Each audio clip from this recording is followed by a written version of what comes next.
Husband का घर कहाँ पे था? फतेहपुर। फतेहपुर में ही था। अच्छा, पीपल तो वहाँ बनाने नहीं जमीन या खरीदी हुई जमीन है? नहीं सर, मतलब पुश्तैनी पापा ने खरीदी थी। पुश्तैनी हो गया? हाँ।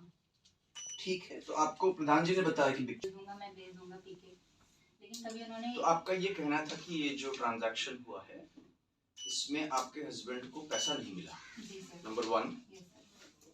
हाँ। मुझे पता चला कि कमल जोशी को इसमें हुआ है, तो इनको मैंने बात की थी, इन्होंने खुद ही एक्सेप्ट भी करा कि हाँ हम। लिखा है पैसे के बारे में? रजिस्ट्री में सर ये लिखा है कि ये इतने चेक हैं और 12 लाख के अमाउंट के आसपास हमने कैश रिसीव, ये लिखवा रहे हैं कि ये। तो जमीन के बारे में कॉस्ट कितनी लिखी है रजिस्ट्री में?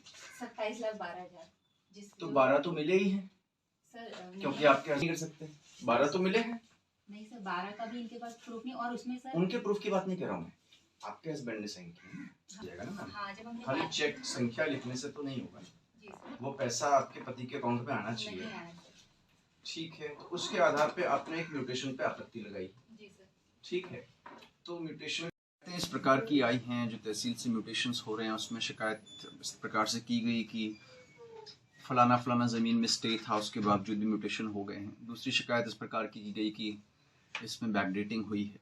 तो इन मामलों का मैंने संज्ञान लिया है और एक तो निर्देश भी मैंने सभी डीएम्स को जारी किए हैं कि जो इस तरह से कोर्ट की फाइल्स हैं इनमें जो भी रिपोर्ट्स आती हैं, चाहे वो लेखपाल की रिपोर्ट हो, चाहे वो तहसीलदार की रिपोर्ट हो, इसमें अनडेटेड डॉक्यूमेंट्स नहीं आने चाहिए। ये पहले भी इनफैक्ट मैंने कहा है, लेकिन उसको मैं रिटरेट कर रहा हूँ। और इसके बाद अगर इंस्पेक्शंस में कहीं मिलेगा कि ये बेसिक रिपोर्ट्स बिना डेट के आ रही हैं तो इसका प्रतिकूल संज्ञान लिया जाएगा और जो संबंधित अधिकारी या कर्मचारी होंगे इनके विरुद्ध भी कार्रवाई की जाएगी। ताल में पिंडरों के इलाके में एक मैनीटर है जो एक्टिव है और वहाँ पे 2 अभी तक किलिंग्स भी हो गई हैं।